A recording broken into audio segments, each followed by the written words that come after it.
Canada, sir, occupies a unique position in the British Empire because of its unbreakable ties with Britain and its ever-growing friendship and intimate association with the United States.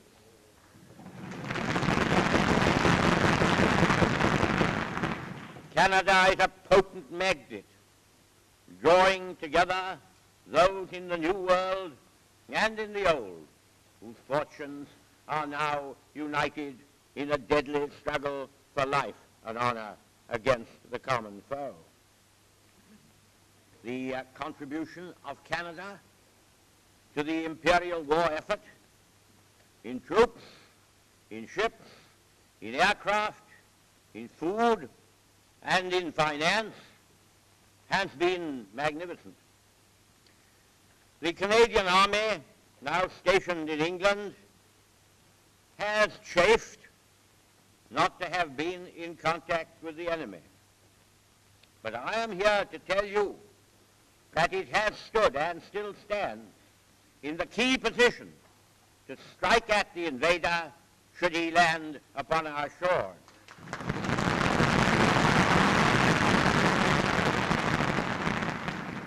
In a few months, such a battle on British soil.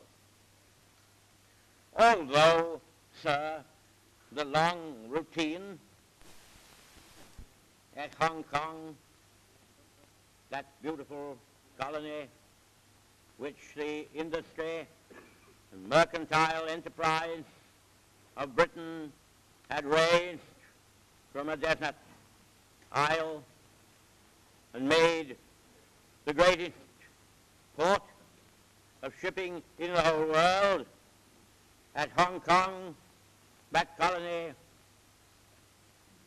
rested from us for a time until we reached the peace table by the overwhelming power of the home forces of Japan, to which it lay in proximity.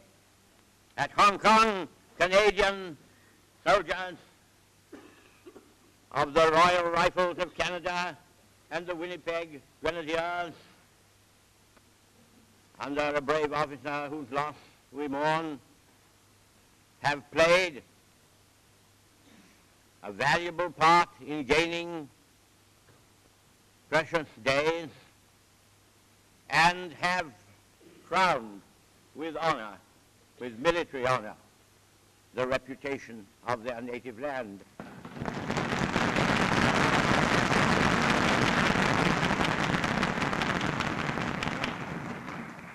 Another major contribution made by Canada to the imperial war effort is the wonderful and gigantic Empire training scheme for pilots for the Royal and Imperial Air Forces.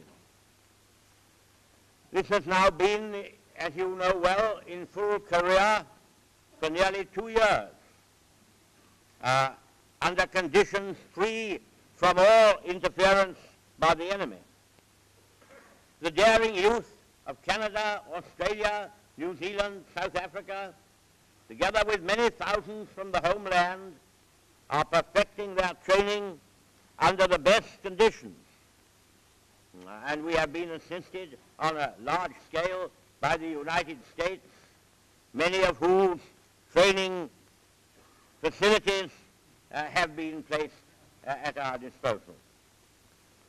This scheme will provide us in 1942 and 1943 with the highest class of trained pilots, observers, and air gunners in the numbers necessary to man the enormous flow of aircraft which the factories of Britain, of the Empire, and of the United States are and will be producing. And the action of the enemy may at every stage affect our fortunes. Moreover, sir, you will notice that I have not attempted to assign any time limits to the various phases. These time limits depend upon our exertions and upon our achievements and on the hazardous and uncertain course of the war. Nevertheless, I feel it is right at this moment to make it clear that while an ever-increasing bombing offensive against Germany will remain one of the principal methods by which we hope to bring the war to an end, it is by no means the only method which our growing strength now enables us to take into account. Evidently, the most strenuous exertions must be made by all. As to the form which these exertions take, that is for each partner in the Grand Alliance to judge for himself in consultation with others and in harmony with the general scheme. Let us then, sir, address ourselves to our task, not in any way underrating its tremendous difficulties and perils, but in good heart and sober confidence, resolved that whatever the cost, whatever the suffering, we shall stand by one another, true and faithful comrades, and do our duty, God helping us, to the end.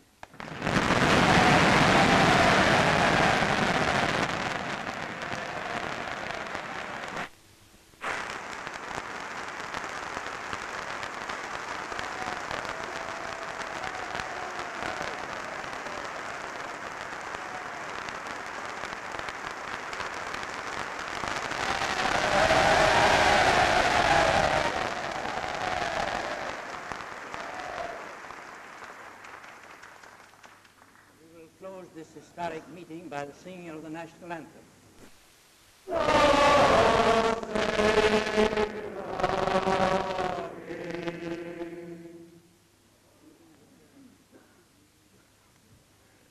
Mr. Churchill has finished his address to this afternoon's joint meeting of senators and members of the House of Commons. After the applause which followed his address had died down, the Speaker of the Commons called on the audience here to sing the national anthem. And then 3 cheers were given as a cup.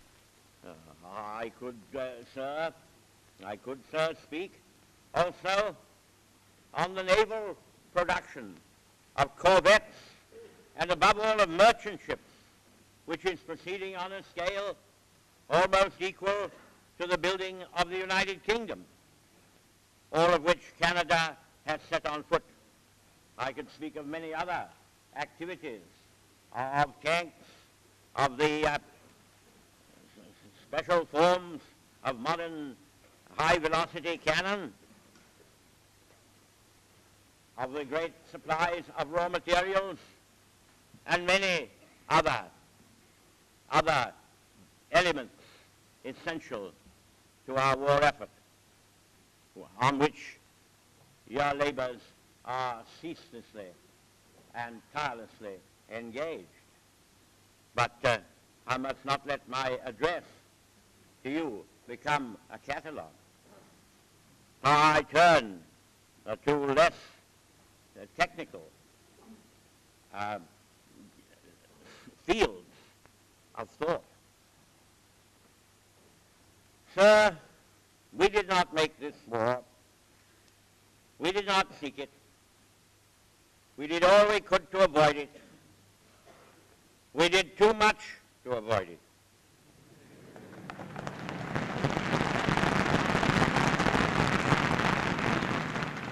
We went so far in trying to avoid it as to be almost destroyed by it when it broke upon us. But that dangerous corner has been turned. And with every month and every year that passes, we shall confront the evil doers with weapons as plentiful, as sharp, and as destructive as those with which they have sought to establish domination. I should like to point out to you, Mr. Speaker, that we have not at any time asked for any mitigation in the fury or malice of the enemy. The peoples of the British Empire may love peace. They do not seek the lands or wealth of any country. But they are a tough and hardy lot. We have not journeyed all this way across the centuries, across the oceans, across the mountains, across the prairies, because we are made of sugar candy.